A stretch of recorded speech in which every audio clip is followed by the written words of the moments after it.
नमस्कार दोस्तों। उत्तर प्रदेश को राजनीति की पाठशाला कहें तो गलत नहीं होगा।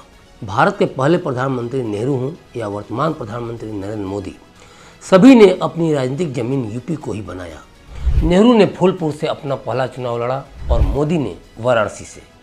राजनीतिक विश्लेषकों का भी अपना आकलन रहता है कि जिसने यूपी जीत लिया, दिल्ली में भी वही सरकार बनाएगा। 2024 का लोकसभा चुनाव सिर पर है और आज फिर से राजनीतिक चर्चाओं के साथ साथ जनता की जुबान पर चढ़कर देश का सिरमौर बन चुका है यूपी। क्या है 80 लोकसभा सीट वाले यूपी का हाल? कौन कौन से होंगे चुनावी फैक्टर? इस पार्टी का कितना बजेगा डंका और कौन होगा चारों खाने चित? आइए एक नज़र डालते हैं। देश में चुनाव कहीं भी हो, ये तय मानिए कि जब तक जातियों को ठीक से साधा न जाए, किसी पार्टी की जीत मुकम्मल नहीं हो सकती। और ये बात यूपी पर भी लागू होती है। इसलिए फॉरवर्ड हों या ओबीसी या फिर मुस्लिम, बिना इनके ज्ञान के यूपी की राजनीति को नहीं समझा जा सकता। तो चलिए एक बार पूरे मामले पर नज़र डालते हैं, पूरे समीकरण पर नज़र डालते हैं। और इस क्रम में अगर हम बात करें ठाकुर वोटों की, तो यूपी में करीब 7% ठाकुर वोटर हैं जो आज की तारीख में बीजेपी के कट्टर समर्थक हैं। बीजेपी ने अब तक यूपी में 63 सीटों पर टिकट फाइनल किए हैं, इनमें 8 इसी जाति के हैं। अब तक ठाकुर उम्मीदवारों में सिर्फ वीके सिंह का टिकट कटा है। अब वहां से अतुल गर्ग चुनाव लड़ रहे हैं। हालांकि पीएम नरेंद्र मोदी ने गाजियाबाद के रोड शो में अपनी गाड़ी में गर्ग के साथ जनरल वीके सिंह को साथ रखा था। इसके अलावा इसका कनेक्शन गुजरात से भी जोड़ा जा रहा है, लेकिन इसके बावजूद हंगामा इस तरह से मच रहा है जैसे ठाकुरों की बीजेपी दुश्मन हो। दूसरी बात कि मुजफ्फरनगर दंगे के दौरान पश्चिमी यूपी में भाजपा के फायरब्रांड चेहरे रहे सुरेश राणा, संगीत सोम और चंद्रमोहन को हाशिए पर भेजे जाने से भी ठाकुर समाज में नाराजगी है। सुदूर पश्चिमी यूपी में 13 और ब्रज क्षेत्र में 14 लोकसभा सीट आती हैं। इनमें प्रत्येक में ठाकुर समाज की आबादी औसतन 70,000 से 1.5 लाख के बीच है। सबसे ज़्यादा नोएडा में 2.5 लाख से ज़्यादा ठाकुर समाज की आबादी है। इस सीट पर लंबे समय से ठाकुर नेता अपना दावा पेश कर रहे थे, लेकिन वर्ष 2024 के लोकसभा चुनाव में उम्मीदवार न बनाए जाने से भी ठाकुर नाराज हैं। ठाकुरों के बाद बात करें अब मुस्लिम वोटर्स की, तो करीब 20% मुस्लिमों के साथ यूपी देश का चौथा सबसे बड़ा राज्य है। बीते कुछ समय में बीजेपी ने भी मुस्लिमों के एक वर्ग को अपने पाले में करने की कोशिश की है। हालांकि सपा, बसपा और कांग्रेस के बीच में इस वोट बैंक का वोट रहता है। लोकसभा के लिहाज से बात करें तो 80 में से 36 सीटें ऐसी हैं जहां मुस्लिम आबादी 20% के करीब है। इसी तरह 6 सीटें ऐसी हैं जहां ये 50% से भी ज़्यादा बैठते हैं। अगर मुस्लिम बहुल सीटों की बात करें तो लिस्ट में बागपत, लखीमपुर खीरी, अमेठी, अलीगढ़, गोंडा, लखनऊ, मऊ, महाराजगंज, पीलीभीत, सीतापुर आदि शामिल हैं। यूपी में ओबीसी वोटर्स का अलग रुतबा है। प्रदेश में ओबीसी 52% के आसपास है। वहाँ भी गैर यादव वाला वोट बैंक है, उसकी आबादी 43% है। इसके अलावा पिछले कुछ समय में यूपी में बीजेपी का एक बड़ा वोट बैंक गैर यादव वोट है। इन गैर यादव में कुर्मी, कुशवाहा, शाक्य, सैनी, लोध, निषाद, कुम्हार, जायसवाल, राजभर, गुर्जर जैसी छोटी छोटी जातियां शामिल हैं। सपा का जो कोर वोट बैंक है उसमें यादव को सबसे पहले रखा जाता है। 8% के करीब उनकी आबादी है और इटावा, एटा, फर्रुखाबाद, मैनपुरी, फिरोजाबाद, कन्नौज, बदायूं, आजमगढ़, फैजाबाद जैसे कई जिलों में उनकी निर्णायक भूमिका रहती है।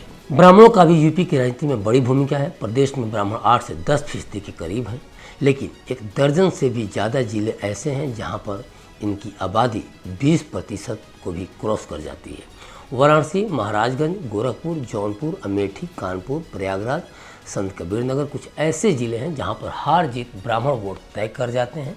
बहुजन समाज पार्टी और बीजेपी का सबसे ज़्यादा फोकस इस वर्ग को अपने पाले में करने का रहता आया है और अब तो अखिलेश यादव भी इस समाज को अपनी पार्टी के साथ जोड़ने की कवायद करते दिख जाते हैं। अब बात करें यूपी के बड़े मुद्दों की, तो कहीं ना कहीं ये मुद्दे भी यूपी की राजनीति को प्रभावित करते दिख रहे हैं।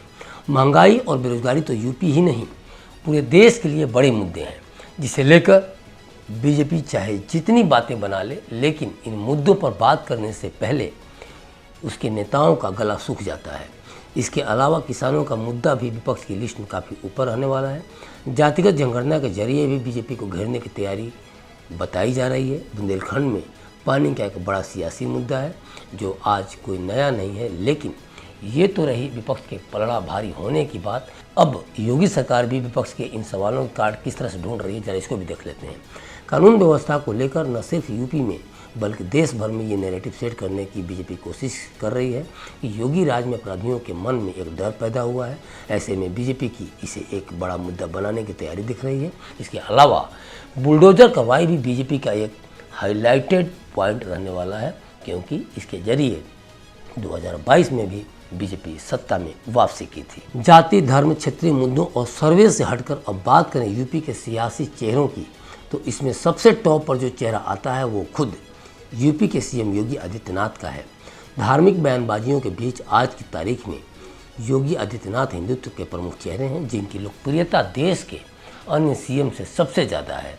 देखा जाए तो बीजेपी ने उनके चेहरे के दम पर ही 2 बार यूपी में अपनी सरकार बना ली है और इस बार बीजेपी के फायर ब्रांड नेता योगी आदित्यनाथ के चेहरे के दम पर ही बीजेपी ने लोकसभा की 80 सीटें जीतने का टारगेट रखा है। योगी आदित्यनाथ के बाद सबसे पॉपुलर चेहरा है अखिलेश यादव।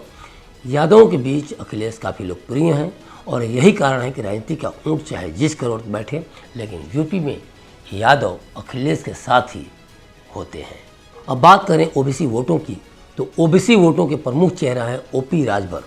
यूपी की सियासत में उनकी अहमियत को इसी बात से समझा जा सकता है कि पूर्वांचल की लगभग हर सीट पर उनकी एक निर्णायक भूमिका है। खिलाड़ियों को लेकर भाजपा से जाट काफ़ी खफा नजर आते हैं।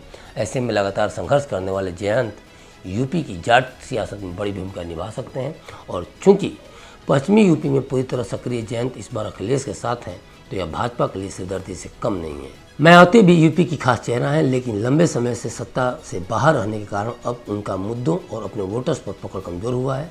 हालांकि इस बात को भी स्वीकार करना पड़ेगा कि कहीं न कहीं उनका प्रभाव आज भी है।